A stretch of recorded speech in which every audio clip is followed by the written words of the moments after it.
नमस्कार दोस्तों, आज की इस वीडियो में हम वर्ल्ड ज्योग्राफी के अंतर्गत पृथ्वी की गतियों के बारे में बात करेंगे, जिसमें हम देखेंगे कि पृथ्वी की गति क्या होती है एवं उनकी गतियों के प्रकार देखेंगे। जैसे दो प्रकार की गति होती है, एक है घूर्णन गति और एक है परिक्रमण गति। एक होती है घूर्णन गति और एक होती है परिक्रमण गति। ठीक है, उसके अलावा जो है तो उसके प्रभावों की हम बात करेंगे। इसके बाद जो है तो हम अक्ष, कक्षा, तल एवं प्रदीप्त के बारे में बात करेंगे कि आखिर ये चीज़ क्या होते हैं।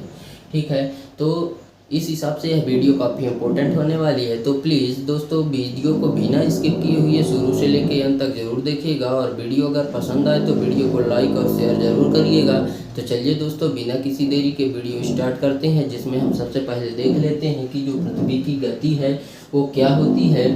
तो पृथ्वी जो है तो दोस्तों अपने अक्ष पर पश्चिम से पूर्व दिशा की ओर सूर्य का जो है तो 1670 किलोमीटर पर घंटे एवं 463 मीटर पर सेकंड की गति से चक्कर लगाती है, जिसको पूरा एक चक्कर लगाने में 23 घंटे 56 मिनट और 4 सेकंड का टाइम लगता है। उसके अलावा जो है तो हम देख लेते हैं कि पृथ्वी की जो गतियां हैं वो जो है तो दो हैं। पहला है घूर्णन गति, जिसको हम परिभ्रमण या दैनिक गति भी कहते हैं, और दूसरा है परिक्रमण गति, जिसे हम वार्षिक गति कहते हैं। तो इसमें से हम घूर्णन गति को जो है तो सबसे पहले हम घूर्णन गति को देख लेते हैं।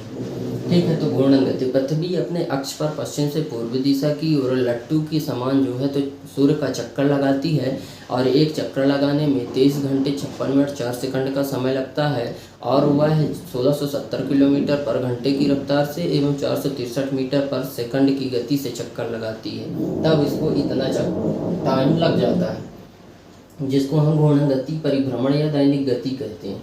ठीक है, अगर हम इसके प्रभाव की बात करें तो घूर्णन गति के कारण ही, पृथ्वी के घूर्णन गति के कारण ही जो है तो दिन व रात होते हैं। पृथ्वी के घूर्णन के गति के कारण ही जो है तो कॉरियोलिस बल की उत्पत्ति होती है। और उसके अलावा हम नेक्स्ट अगर प्रभाव की बात करें तो पृथ्वी के घूर्णन गति के कारण ही चंद्रमा में, अंतरिक्ष में चंद्रमा एवं सूर्य हमको जो है तो पश्चिम की ओर घूमते हुए नजर आते हैं, तथा उसके अलावा हवा के दिशा में हमें बदलाव देखने को मिलता है। इस प्रकार से दोस्तों अब हम नेक्स्ट देख लेते हैं परिक्रमण गति। परिक्रमण गति क्या होती है दोस्तों? इसमें जो है तो पृथ्वी अपने अक्ष पर सूर्य के चारों ओर 10,700 किलोमीटर पर घंटे की रफ्तार से चक्कर लगाती है, जिसको एक चक्कर लगाने में 365 दिन 5 घंटे 48 मिनट 46 सेकंड का समय लगता है। उसे ही हम परिक्रमण गति कहते हैं या वार्षिक गति कहते हैं। ठीक है, एक वर्ष में लगाया गया वल ही वार्षिक गति है। ठीक है, इसके हम अगर प्रभाव की बात करें, परिक्रमण गति की अगर हम प्रभाव की बात करें दोस्तों, तो इसमें से पहला है कि दिन व रात के अवधि में अंतर देखने को मिलता है। इसके अलावा ऋतु में हमें परिवर्तन देखने को मिलता है। जो ऋतुएं होती हैं उन ऋतुओं में जो परिवर्तन होता है दोस्तों, हमें परिक्रमण गति के कारण ही देखने को मिलता है। तथा उसके अलावा जो है तो सूर्य की जो किरणें हैं वह सीधी व तिरछी पड़ती हैं। और भी अन्य महत्वपूर्ण प्रभाव हैं जो इस प्रकार से हैं। पृथ्वी के जो है तो परिक्रमण गति के कारण ही 6 महीने की रात व 6 महीने का दिन होता है, तथा इसके अलावा कर्क रेखा व मकर रेखा का निर्धारण होता है। ठीक है, उसके बाद हम देख लेते हैं कि जो ये अक्ष है, अक्ष क्या होता है। तो अक्ष की अगर हम बात करें तो उत्तरी गोलार्ध से दक्षिणी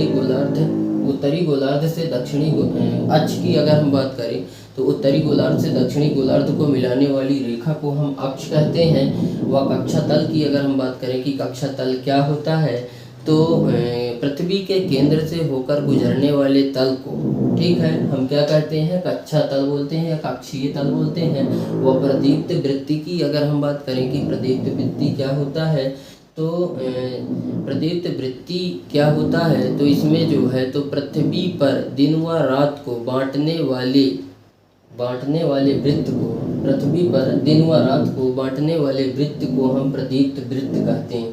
ठीक है, इस डायग्राम की अगर हम बात करें तो पृथ्वी जो है तो 23.5 डिग्री अपने जो है तो अक्ष पर झुकी हुई है। यहाँ पे आप लोग देख सकते हैं, अगर झुकी हुई ना होती तो ये पूरी सीधी लाइन यहाँ तक आ जाती। ये 23.5 डिग्री झुकी हुई है, इसीलिए हमारा जो है तो उत्तर यहाँ तिरछा जा रहा है और दक्षिण यहाँ आ रहा है। उत्तरी गोलार्ध हो गया, दक्षिणी गोलार्ध हो गया। ठीक है, यहाँ पे जैसे कि जो है तो इतना झुकी हुई है 23.5 डिग्री और 66.5 डिग्री का कोण बनाती है।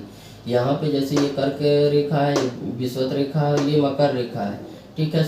इसका जो मान होता है वह 0 डिग्री सेंटीग्रेड होता है, और इसका जो है तो 23.5 डिग्री होता है, और इसका भी 23.5 डिग्री ही होता है। और यहाँ पे एक और आ जाएगी जिसको हम बोलते हैं, यहाँ पे आर्कटिक हो जाएगा, यहाँ पे अंटार्कटिक, जो कि 66.5 डिग्री का कोण बनाती है। यह भी 66.5 का ही बनाएगी, ठीक है।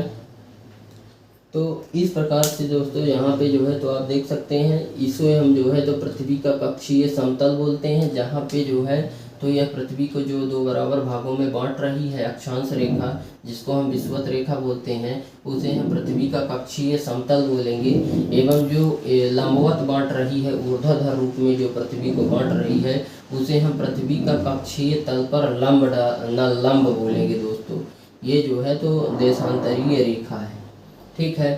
तो इस प्रकार से दोस्तों आज का हमारा यह वीडियो यहीं पे समाप्त होता है। उम्मीद करते हैं कि यह वीडियो आप लोग को बहुत ही अच्छे तरीके से समझ आ गया होगा। तो वीडियो अगर पसंद आया है तो वीडियो को लाइक और शेयर ज़रूर करें। आज के लिए बस इतना ही, मिलते हैं आप सभी से नेक्स्ट वीडियो में। जब तक के लिए जय हिंद।